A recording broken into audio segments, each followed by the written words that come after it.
Bruno Tonioli is like a small bundle of Italian mayhem. A cockatoo on a live wire. You have to shut him up, I will. Bruno Tonioli is obviously known as a dance judge. Oh my God, you are like a wild goose. What people probably don't know, he was actually a man who created some of the greatest pop and advertising videos that this country's ever seen. I worked in the industry since 1974, so there is a very long period most people are not aware of. Bruno grew up, as he would say, as the only gay in his village, and I think that was a pretty tough time for him. I'm pretty sure it's going to dig into the deep past. He's had a very interesting and diverse life, and I want him to really talk about that tonight. I'm not going to be a shrinking violet, am I?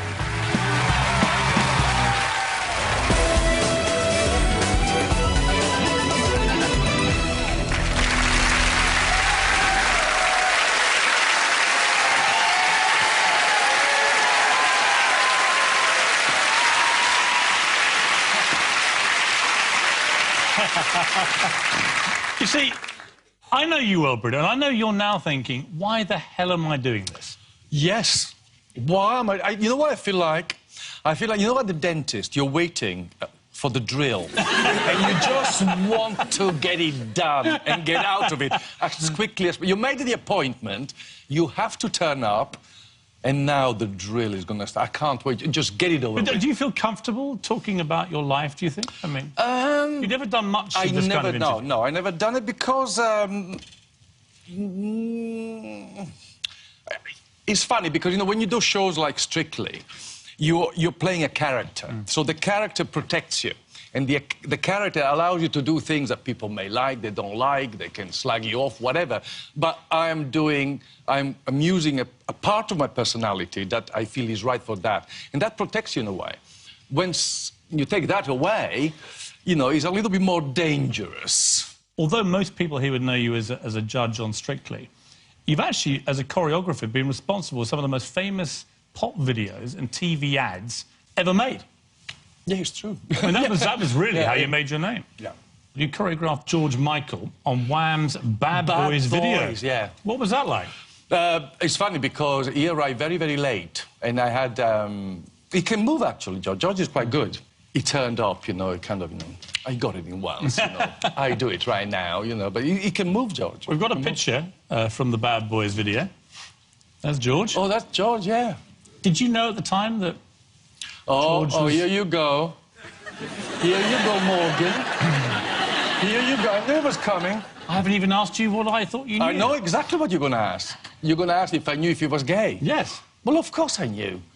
I mean, I'm not stupid. Did everybody in the business know? Was it like well, a the thing huge is that people that know... secret? Actually, this is actually serious now. You can't kind of out them or force them. It's something that you have to face yourself. You have to do it in your own terms when you're ready.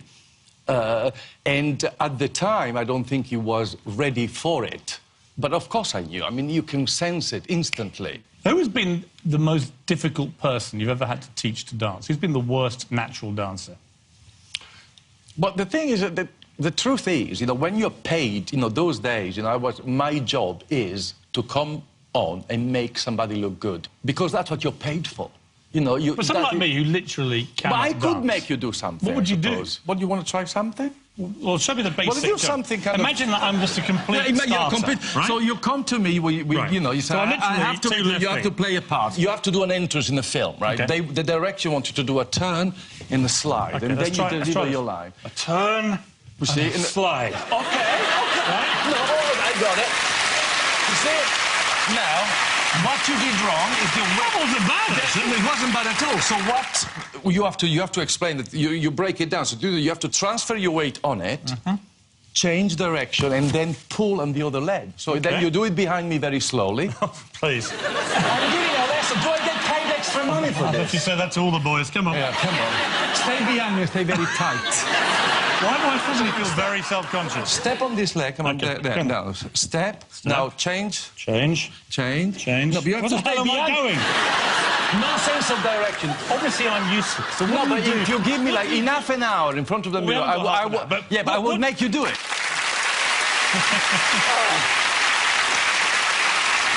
Bruno, let's see how you've been strutting your stuff for 40 years. Bruno Tonioli. Oh, my God! The Italian stallion of Strictly. It was moodier than a thunderstorm in the Pampas! He's up and down like a horse draws. Fire! Crazy, crazy. Slightly camp. Well, not slightly camp, very camp. Fantastic choreography, fantastic dancing, fantastic tango.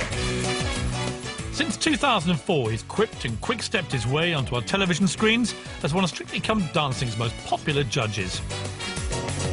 Bruno made his mark instantly.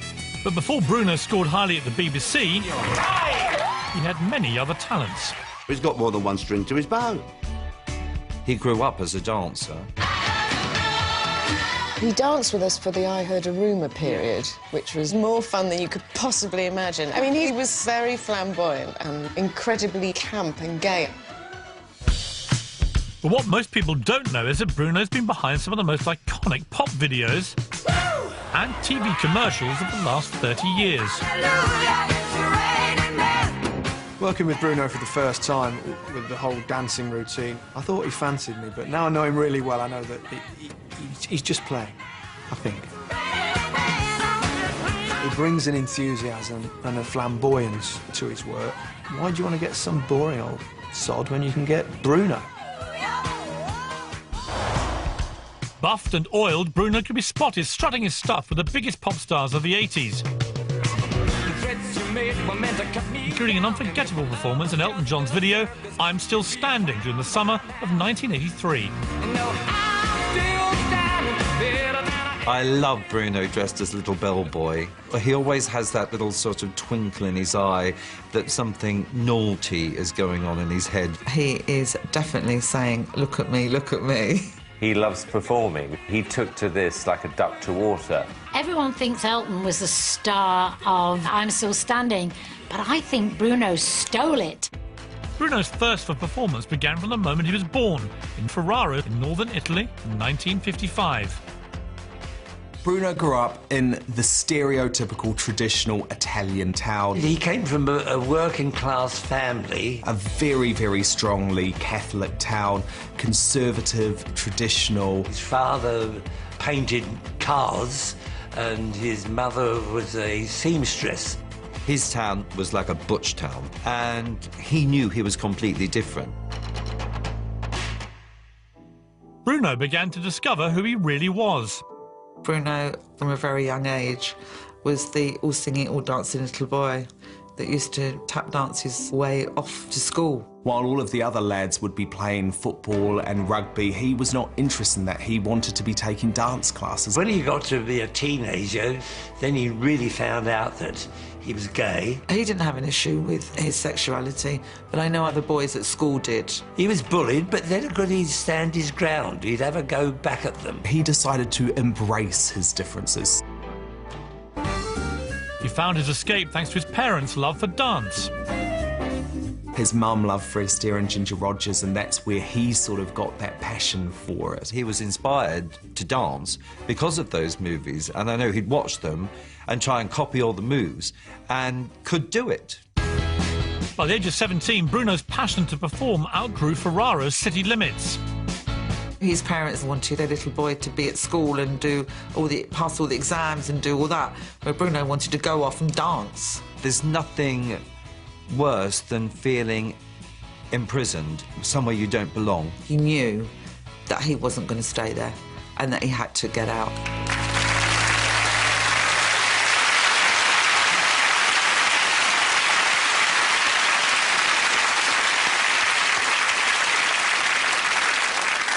When did you realise you were gay? Oh, very early. Because, you know, he's a feel, you know, all the boys kind of... How can I put it in a clean way? No,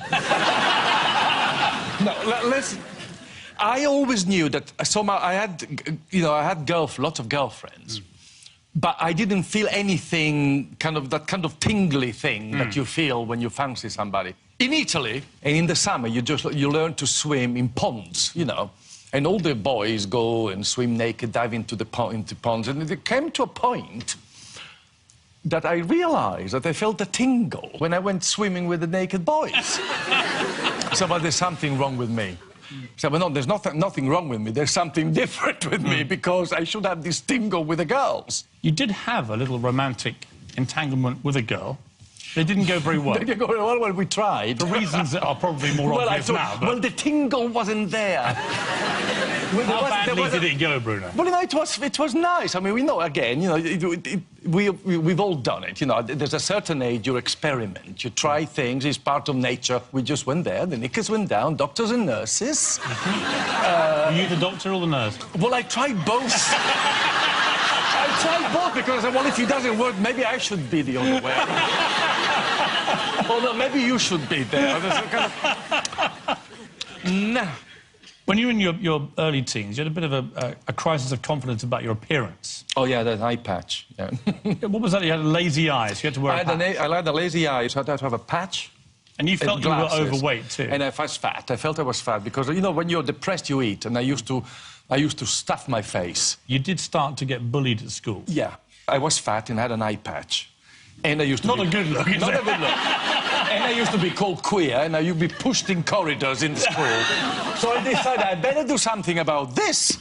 Stop eating, you know, and get yourself together. Next time somebody pushes you, just give him a mouthful, which I learned to do. How did it make you feel? Oh, it makes me feel terrible, but I had to I realized that I had to, either you had to react, you had to, don't let it, realize that it's their fault, it's their ignorance. When did you discover the key thing for you, which was dance? Apparently, my grandma told me that before I could speak, she used to put the radio on and put me on the table. And as soon as the radio came on, I used to dance and entertain everybody before I could even speak. And then it was what I found that how I kind of gained kind of popularity in Ferrara was because in the clubs, everybody was saying I was the best dancer. Like, people used to kind of, you know, do circles around me. I used to let it rip. It's a way of self-expression that you use your body, and I had a natural instinct for it. Were you dreaming of stardom? It wasn't stardom. It's always been about self-expression.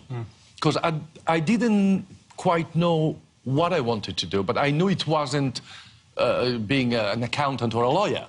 I like to paint, I like to dance, I like to sing, I like to do all things that somehow had no relation at all of anybody's in my family's experience. It was completely alien. Your parents were pretty traditional Italian parents who thought, no, we want you to be some sort of academic or to be an accountant or something. Accountant. So a real clash of cultures. Oh, yeah. What was the moment when you thought, I've got to get out of here, otherwise I'm never going to live my dream? I wanted to go to art school. I mean, I knew it, and I used to have the biggest rows. Literally, I mean, I'm screaming matches. And my parents, that's when it got really bad, refused. You got to become an accountant because that's a good job. And whatever I said, I mean, I even wrote a letter that I was going to kill myself.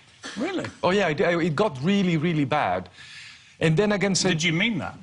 Well, I meant it at the moment. It's funny enough, when my mother died and I cleared her stuff, I found it. She kept it. And I thought, oh, my God, this is just a poor woman. She carried that all these years. How old were you when you wrote it? About 12. And you really felt suicidal? Oh, I felt so... Yeah, but because I had no options. I felt like I came from another planet. What am I doing here? You know, how am I going to find a place, a way of life for myself? Because there was no point of reference and no support. The only way I said, well, either I kill myself or I have to make a deal. And I said, I do that. At 18, I leave. I leave home. If I pass all the exams, it really happened. At 18, I left. Did you party too much in the 80s, Bruno? Too much. I mean, you're in the music business, you know, things are available to you, you go with it.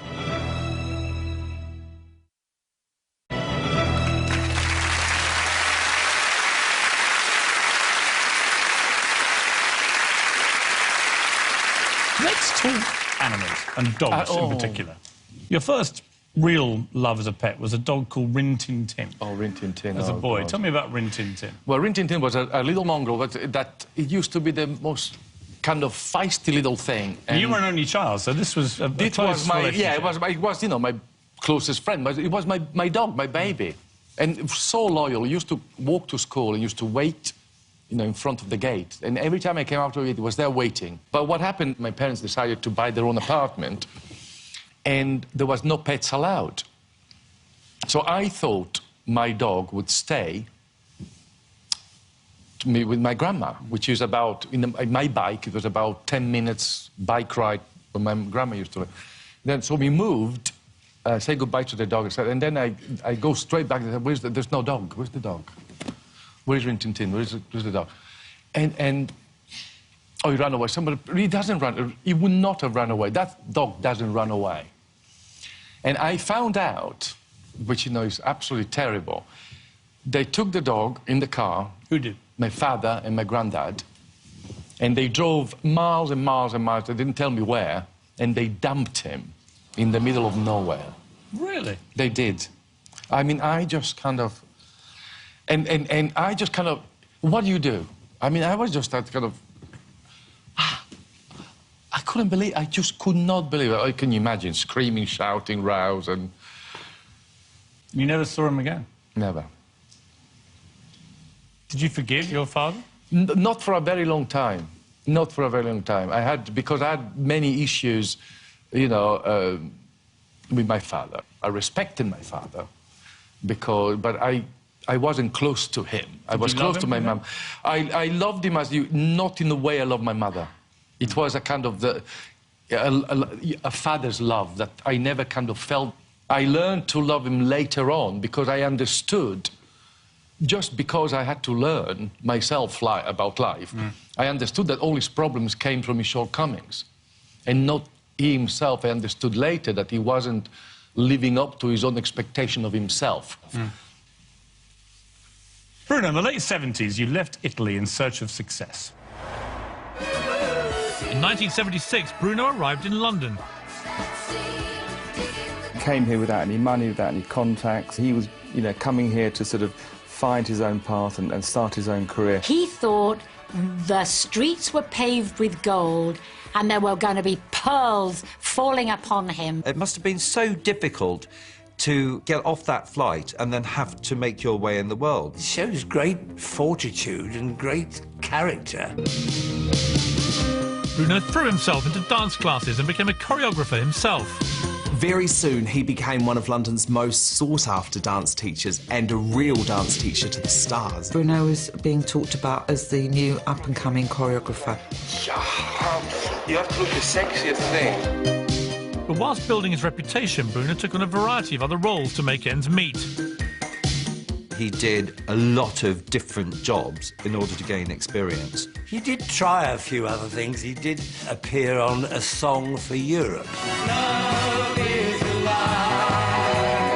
Love is alive. He loved it. He almost believed he was a pop star at that moment. It's quite funny. We've never heard anything about that song since. I don't think it went any further than probably, you know, Shepherd's Bush.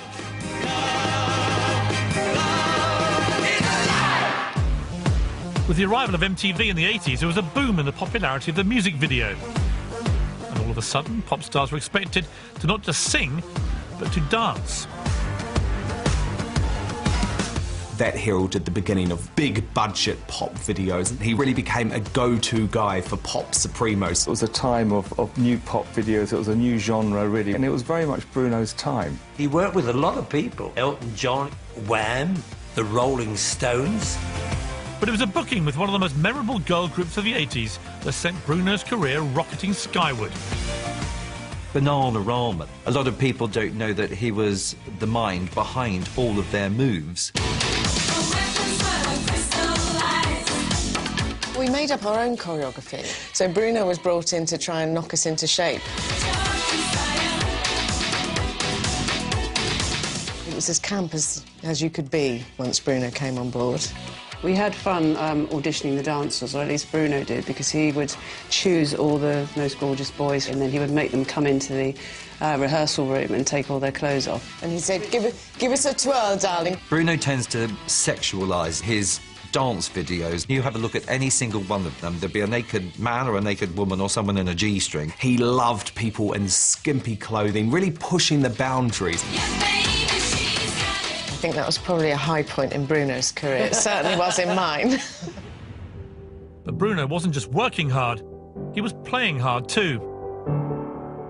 He was well connected and well established, and he had access to pretty much every single party, any premiere, any opening. The 80s was a decade of excess, especially in the pop industry, and Bruno was at the heart of it. It was wild, yes. Sex, drugs and rock and roll. People taking cocaine, and I know that Bruno had a little, dalliance with that drug. He would admit he partied too much in the 80s.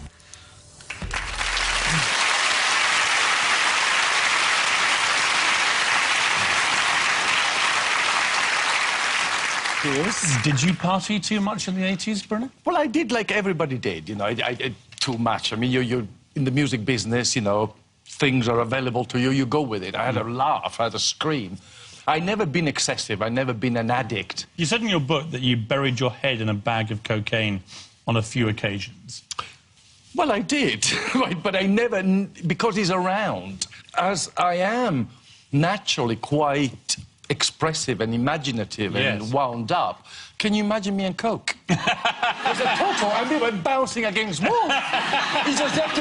He's just get me out of here. I mean, he's just like, it's impossible. And because, again, of the way I am, the calm down is so atrocious, and so I end up cleaning the house. Had to, from every nook and cranny, take everything out, put it back in. Everything is wrong. Everything is a tragedy.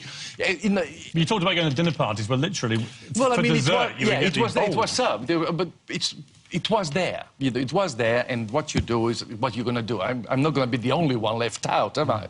So you just kind of partake, but I always paid the price for it.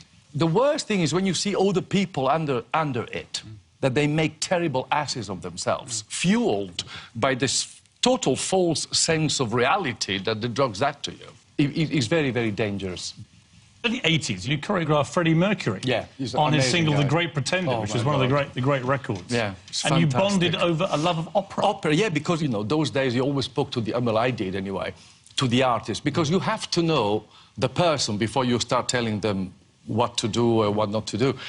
And within 3 minutes, we started to talk about opera. And Montserrat Caballé, which I used to be mad about, I still am, one of the greatest voices ever. You sang the Barcelona song. Yeah, sang Barcelona with him. So we spent hours, literally, talking about opera. Nothing about the video, nothing. Opera, opera, opera. He was one of the great talents, wasn't he? But that's the thing, it is about these people, is like you sit with him and you're in the dressing room, and there's nothing like what you'd expect of Freddie on stage. And we talk about opera, Then, the moment the music is on the set, it just is, it's incredible. When Freddie died about 4 years later from AIDS, it was a huge shock to everybody in the world. Well, everybody in the business, those days, unfortunately, those things happen on a regular basis, but, Freddie was such a loss because he was such a unique and incredible performer, and it just, everybody that's ever worked with him will never forget it. And he was a very, very nice guy. He was a very nice guy. When you were 30 years old, you choreographed the Rolling Stones on a video for their single One Hit to the Body. Oh, yes. That was a funny one. Tell me about it. Well, that's what happened. The first thing that happened, we got there, Shepperton Studio, big set, and a plane of girls flown in from Paris. And he said, the director was Russell Marceau, we want some girls doing this on the ramp. The girls arrived, they're all models, picked from books, from pictures. Gorgeous, stunning. We got the girls, we put them all in kimono gears, but we were one short to do this kind of, shot they wanted. One girl short, so what do they say? Bruno, you go in drag. You want to get this thing done, so I go into a drag, all geisha costume, etc., and I didn't have any knickers on. It's getting worse by the second. It's getting worse by the second. So as soon as I go around, there's all this... I'm passing in front of Mick Jagger. He lifts my kimono I had on, and my bottom is exposed. And for some reason, some click, click, click, click, some flashes from the studio. Well, I know they did, because we have the picture. There we are. Now, how ugly is that? Now that's my claim to fame. The feeling that you have at the moment is almost like somebody is wrenching your guts out. That's all I can describe.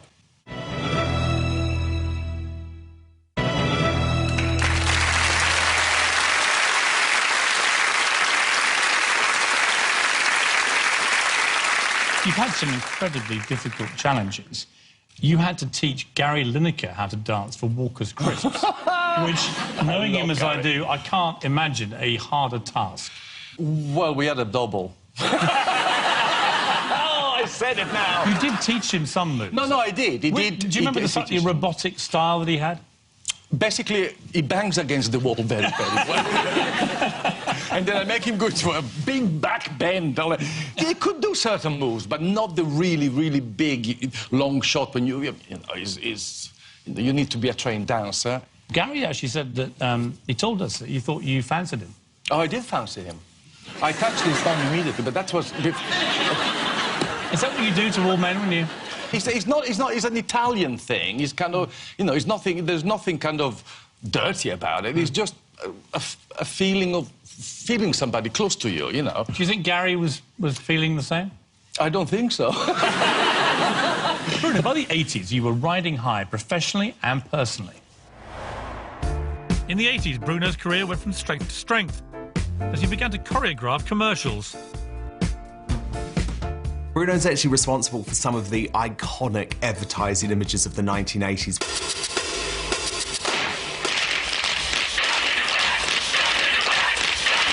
There's lots and lots of examples of his work sort of floating about everywhere, but it was never flashing, this is Bruno Tonioli. I remember the famous BA advertisement where everyone waltzed.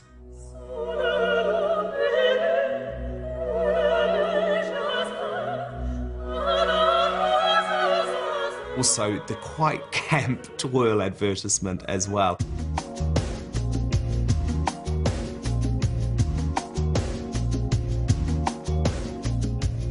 By 1984, Bruno was professionally at the top of his game. In his personal life, he'd finally found the one, a model called Paul. Paul and Bruno met in Heaven. It's a gay club in Europe. Paul was wearing a sailor suit with a sailor's hat, wasn't he? God, Looked like a poodle. Bruno and Paul were a perfect fit. It was suddenly Bruno including somebody else in his life, and that was really beautiful to see. Bruno couldn't wait to share the news with his parents. I knew that Paul was special if Bruno was going to introduce them, because Bruno was really close to his parents and it meant a lot for them to like Paul. He was incredibly close to his mum. Bruno never stopped talking about his parents. They were part of his life. In July 1994, just as Bruno was at his happiest, he received some unexpected news that suddenly changed everything. Bruno got a phone call to say that his mother had died. She went out for the day on her bicycle and she had a heart attack. He believed his world had come to an end. He did seem to take it in a very hard way. He felt, I wasn't there, I haven't always been the son that she wanted me to be. He was overwhelmed with guilt. He completely retreated into himself. He was more than upset, he was devastated. Absolutely devastated.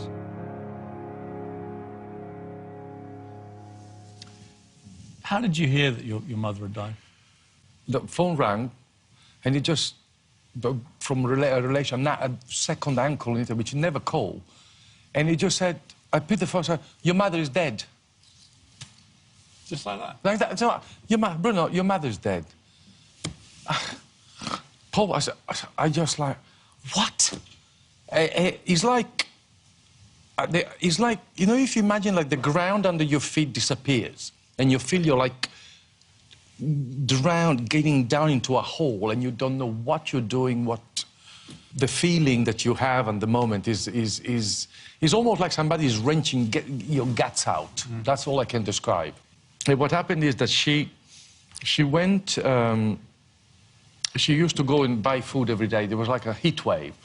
And she got on a bike and go, you know, in the morning to go and buy all the stuff to cook lunch. Came back, cook lunch for my father. went to bed and had a heart attack. And that's it, just out of the blue.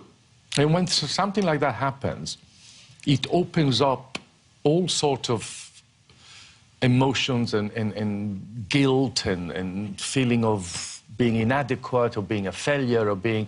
It really is very, very hard because I was very close to my mum. I used to speak to her every week. But I wasn't there. I wasn't there when it happened. And it's like something that you can never change. You can never... That is done. You know, you were not there when she died. What do you wish you'd had a chance to say to her that perhaps you never did? I never thought I told her I loved her. And I pick up the phone.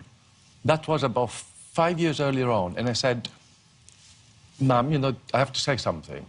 Because we had, you know, in the past, in the early years, we had major issue, all to do with what I wanted to do, which was my way of life and their way of life. And I picked up and I said, I have to tell you one thing, Mama, you should know that I really love you.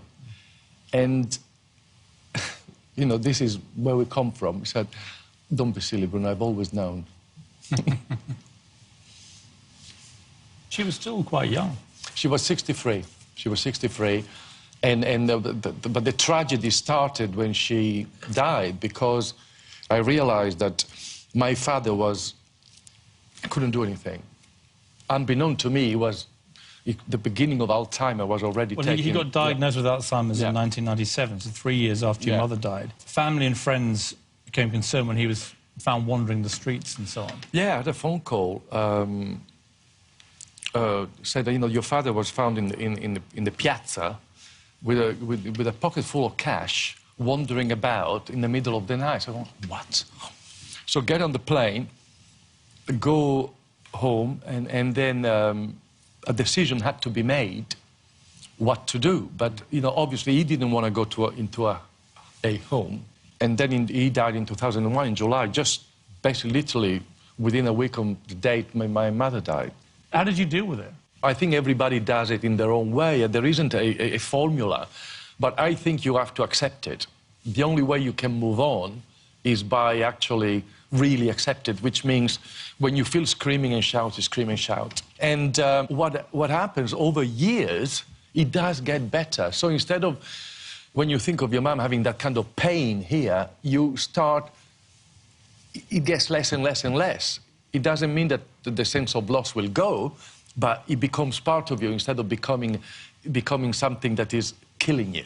Is it of great sadness to you that none of them ever saw you become this huge star on both sides? Oh, God, yeah. I mean, my dad, because, I mean, for him, because he was the ballroom mad. He used to go to, up until he could, both my parents, every Saturday night used to go ballroom dancing.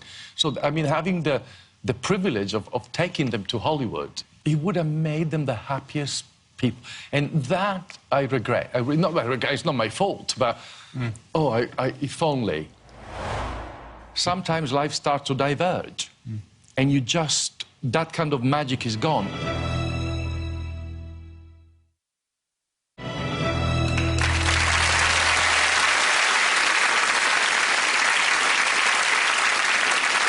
When you were in your 30s, you adopted a kitten called Oliver.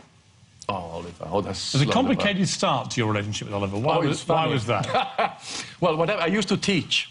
I used to have classes at Dance Centre, and I used to give private classes. And a pet shop owner decided to become a music manager and got this girl taking lessons from me because she thought she was going to be a pop star. They were supposed to pay me. So the money wasn't coming, so I'm going to go to the pet shop. So you owe me, you know, quite a lot of money by then. What's going on? And they had this kitten. We have a picture. It was absolutely stunning, Oliver. Oh, my God. He was stunning. And I see this cat, and as soon as I went, he just jumped into my shoulder. I said, well, Platty, you've got a deal. You don't want any money, I take the cat. So I take the cat home. It was very camp, actually, because at the time I had a white Mercedes SL, the blue leather, and the Persian cat sitting. It looked like completely Barbie. Something out of James Bond, like a James... and the Roger Moore period, you know, that kind of thing. So I go home, and I got the cat. I just adore the cat.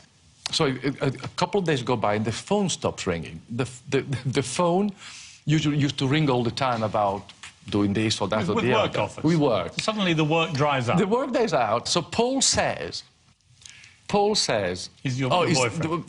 Who used to live with me at the time. He used to say, well, obviously, the cat is bad luck, since the cat has come in. But I, stupid, I said, oh, yes, it's true. I'm jinxed. The cat is jinxed. So get in the car, bring the cat back to the pet shop, go back home... That's terrible! No, start crying. I wasn't told me crying in stitches, in tears, crying. And said, Paul, you're blaming Oliver for your lack of work. Yeah, I just came to my senses. In a fury, I was like John Crawford in Mammy Dearest. Get in the car, put the keys on, middle of the night. This is within 6 hours, I'm talking. Middle of the night, run, bang at the door. Get my cat back! I want my cat! Give it to me right now! I wanted the people were just kind of bizarre. No. So what a heck? So I got Oliver and I went straight back and he never left me since. But that was a crazy... I do crazy things sometimes.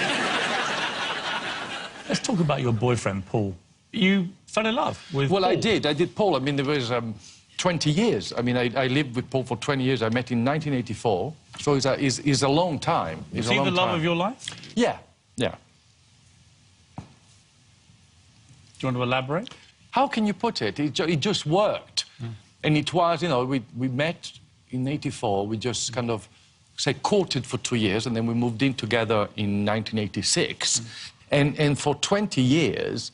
it was wonderful. It really was. Our life went the same direction for a very, very long time. You know, liked the same thing, had the same taste in music, the theatre. I don't know how to put it. You know when something is right, you cannot describe why is it right. It's just right. It just feels right. Bruno, 9 years ago, your life changed forever when the BBC came calling. Ah, stardom at last! In 2004, Bruno was asked to audition for the BBC's new show, Strictly Come Dancing. Lots of choreographers were met and lots of different lineups were configured. And I know that he kept reappearing in the lineup. They couldn't get rid of him. Bruno had to audition many, many times. I didn't. I got the job straight away. He was too good to overlook. Live from London, this is Strictly Come Dancing. Getting Strictly for Bruno was just pure genius, because it was a chance for the general public to actually meet Bruno for the first time. With your looks, you could be so hot, you could scorch this floor. Bruno clearly established that, well, he was Italian, he was outrageous, and he was up for speaking his mind. What was that? That's not cha-cha-cha, it's cheat, cheat, cheat. Oh. No, I'm sorry. Sorry. Critiquing came naturally. They never quite knew his A-list from his Z-list. Bruno is in the world of the bewildered. He does come in every year and say, I have no idea who they are. I mean, who is she, darling? I'm looking at Bruno and he's looking at me and he goes, who's that? I said, I don't know who that is. It's hilarious. It turns out Bruno's a bit of a Jekyll and Hyde. He had to create a persona that would work for that show. You've got to get this a cockatoo on a live wire. Bruno, he's not the shouting, screaming, gregarious person that you see on TV. Oh, my God, you are like a wild goose. When you get him home, he's just cooking a chicken. He loves his gardening. You were fussing it out. He's in the gym, flexing his pecs and giving himself a body he thinks like a Greek god. For me, it's more like a Greek restaurant. But when he's on air, he can also be a naughty devil. Because it's live and it goes to 14 million people, things tend to slip out of his mouth. As a producer in the gallery while those live shows are going out, he certainly keeps you on the edge of your seat. He did say once, I recall, the hills are alive. Well, you sound of bullshit. You didn't... That's sort of not family entertainment, is it?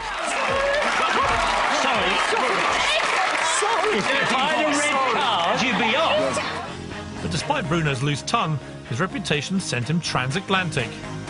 Bruno got the call from America to be on Dancing with the Stars. Yes, please, he said, and he was over there. The bosses there were desperate to have him on the panel. Len as well. Bruno and I, the most lucky guys in the world. A bit airy-fairy at times. Turn to the dark side! Yes! Dancing with the Stars, as we know, is huge, 25 million viewers. America loves Bruno. My friends in America, they ask me more about Bruno than they do Simon. He can't go anywhere without being papped. Take it easy, guys, take it easy. Each week, for 3 months of the year, Bruno clocks up over 10,000 miles of air travel. His schedule between Dancing with the Stars and Strictly is hell. 3 days in Los Angeles, onto a plane, a couple of days in London, and then back again. Bruno is the first person to say he is exhausted constantly. But as well as being drained, Bruno was growing apart from Paul, and his time working away didn't help. After 20 years together, the pair split up. They drifted apart. They lived their own lives. They were together, but they weren't together. One side of his life has obviously suffered. The breakup was hard for both of them. It was a marriage falling apart.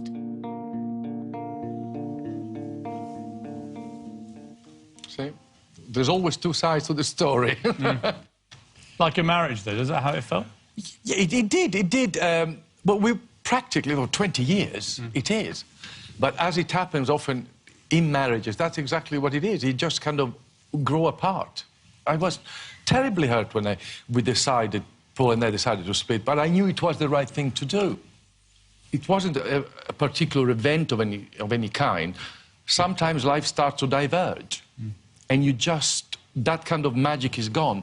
And we were old enough and mature enough to face the fact and to say that you're much better off with a good friend than a bad lover, because you don't want to force a relationship based on the past. It has to renew itself constantly. And he came to a point when he became very successful himself. He had a circle of friends, and his life developed in another direction, and so did mine. But we're still the best mates. I mean, I trust him implicitly. Do you have anybody in your life now? No, I haven't. Are you free? I'm very expensive, darling. So am I. No, I don't have because I haven't met the right person. I mean, again, as you know. Would you like to? Of course I would. I mean, it's always nice being with somebody. It's wonderful. There's an ongoing debate about gay marriage. Would you like the right to get married in England? I think everybody should have. Is a right that everybody should have, regardless. There shouldn't even be a discussion about it. Everybody should have the same rights whatsoever. Would you like to get married one day? If I would meet the right person, maybe, I don't know. I think the perfect man for you... Oh, is he? ...would be the guy that you travel with. Oh, back Len. And forth. Oh, God, Len! Because we're practically married. I see you guys in America, and we're always together. Fly every week. I couldn't imagine either of you doing it without each other, though. No, but that's what it is. You see, the fact that we do it together, it actually helps me. I couldn't do it without him, because at least you have that kind of... he knows what you what you have to do, and he knows the same, and we kind of support each other. And there is a chemistry that I don't think you could replace. I mean, there is something about Len that is so special and so unique. You have a waspish tongue. You called Anne Widdecombe a Dalek in drag. Well, she did. Did you see a move? Exterminate, exterminate. You also called Nancy Dell'Olio. You said that she looked like she was dancing after 2 gallons of champagne. Well, she couldn't stand up. What about Bruce? He's an absolute legend. Yeah. Extraordinary that he's still going strong. He's very, very funny. I mean, what I love most is the little thing you don't see it, but when he tells me off, you know, we do a thing and he comes next to me. Oh, I'm going to have to strap you down on the chair next time. Won't you be very naughty? Oh, if he likes... Oh, that was good, wasn't it? Oh, yes, Bruce, it was. He's a wonderful, wonderful man. He's a legend. He's a great man. What would you like to be your legacy? How would you like to be remembered? Oh, I don't know. I mean, that's a difficult one. It's just, I think, you know, he made something out of his life, really. You know, he made something, you know, out of the cards I've been dealt with. I made something out of it, you know. That's all really, you know, is hopefully there'll be more, but at this stage, I feel that the adventure still has, you know, way to go, so we will see. For a young, fat Italian kid with an eye patch, you have definitely made something of your life. Well, I hope Bruno. so. And I it's been fascinating going over your life story. Very moving, very inspiring, and continue to entertain us all. Oh, thank you, Piers. I'm honoured. Thank you very Bruno much. Tonioli, everyone. Enjoy.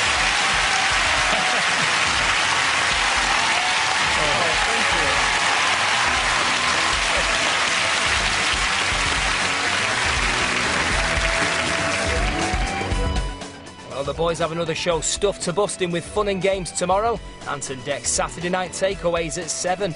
And then a sales assistant and a police officer think they have what it takes to take on the Cube. That's tomorrow night at 8:20.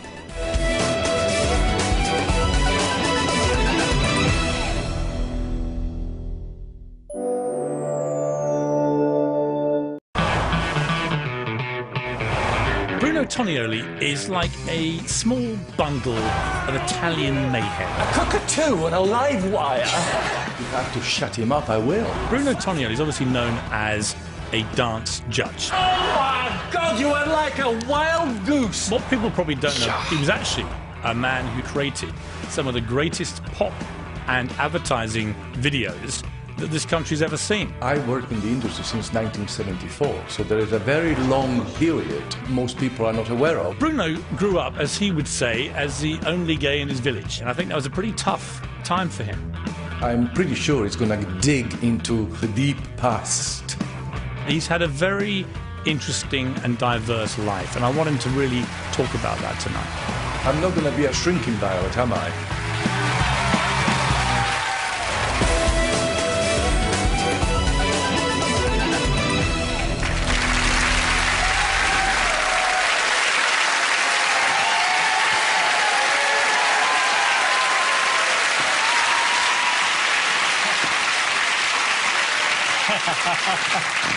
You see, I know you well, Bruno, and I know you're now thinking, why the hell am I doing this? Yes. Why am I? You know what I feel like? I feel like, you know, at the dentist, you're waiting for the drill. And you just want to get it done and get out of it as quickly as... You made the appointment, you have to turn up, and now the drill is going to start. I can't wait. Just get it over with. Do you feel comfortable talking about your life, do you think? I mean, you've never done much of this kind of interview. No, I never done it because... it's funny because, you know, when you do shows like Strictly, you're playing a character. So the character protects you. And the character allows you to do things that people may like, they don't like, they can slag you off, whatever. But I'm using a part of my personality that I feel is right for that. And that protects you in a way. When you take that away, you know, it's a little bit more dangerous. Although most people here would know you as a judge on Strictly, you've actually, as a choreographer, been responsible for some of the most famous pop videos and TV ads ever made. Yeah, it's true. I mean, that was really how you made your name. Yeah. You choreographed George Michael on Wham's Bad Boys video. Yeah. What was that like? It's funny because he arrived very, very late, and I had... he can move, actually, George. George is quite good. He turned up, you know, kind of, you know, I got it in once, you know. I do it right now, you know, but he can move, George. We've got a picture from the Bad Boys video. That's George. Oh, that's George, yeah. Did you know at the time that George was... here you go. Here you go, Morgan. Here you go. I knew it was coming. I haven't even asked you what I thought you knew. I know exactly what you're going to ask. You're going to ask if I knew if he was gay. Yes. Well, of course I knew. I mean, I'm not stupid. Did everybody in the business know? Was it like well, a the huge, thing is that people that know... secret? Actually, this is actually serious now. You can't kind of out them or force them. It's something that you have to face yourself. You have to do it in your own terms when you're ready. And at the time, I don't think he was ready for it. But of course I knew. I mean, you can sense it instantly. Who has been the most difficult person you've ever had to teach to dance? Who's been the worst natural dancer? But the thing is that the truth is, you know, when you're paid, you know, those days, you know, my job is to come on and make somebody look good. Because that's what you're paid for.